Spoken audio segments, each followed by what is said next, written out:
और आज हम यहाँ एकत्रित हुए हैं 6 जैक के एक सूरमा को याद करके। वो देखिए, एक कहते हैं, सूरा सो पहचानिए जो लड़े दीन के हित, पुर्जा पुर्जा कट मरे कमाऊ न छाड़े खेत। इंडियन आर्मी जिंदाबाद, इंडियन आर्मी जिंदाबाद। मैं आपको बताना चाहता हूँ अपनी पलटन के बारे में। मैं आया हूँ यहाँ पे अपनी पलटन का यशगान करने। देखिए, हमारी पलटन के 2 महावीर चक्र हैं। सबसे पहले महावीर चक्र हैं जो हमारे कमांडिंग ऑफिसर थे, ब्रिगेडियर राजेंद्र सिंह, महावीर चक्र मरणोपरांत।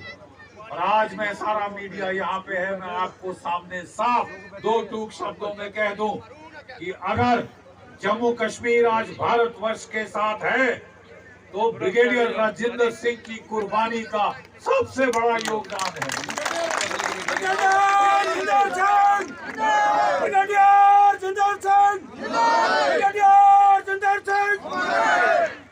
देखिए, मैं बताना चाहता हूं कि उनको वो भारत का प्रथम महावीर चक्र प्रदान हुआ था।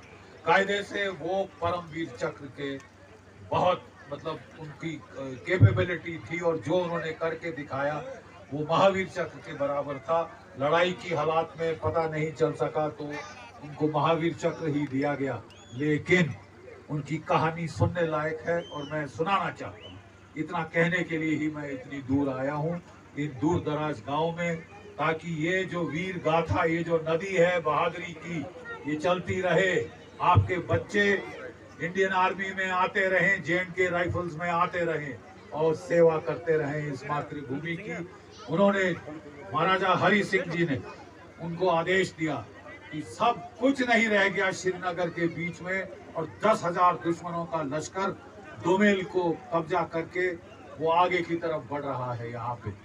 तो अगर ब्रिगेडियर साहब उस वक्त चीफ ऑफ स्टाफ थे जम्मू कश्मीर की रियासत की फौजों के, वो चाहते किसी कर्नल, किसी मेजर, किसी कैप्टन को आगे भेज सकते थे, लेकिन हालात की नाजुकता समझते हुए वो खुद गए।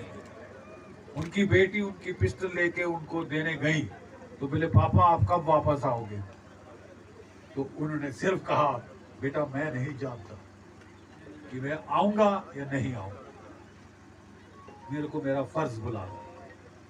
जितनी बदामी बाग कंटोनमेंट में फौजें थी, जो बचे खुचे बैटमैन, ये वो जो भी पीछे रह गया था बेचारा, उसको उन्होंने इकट्ठा किया। कोई 300 आदमी इकट्ठे किए, खुद कॉन्वॉय लेके वो आगे निकल पड़े, उड़ी पहुंचे और वहां जो उड़ी का पुल था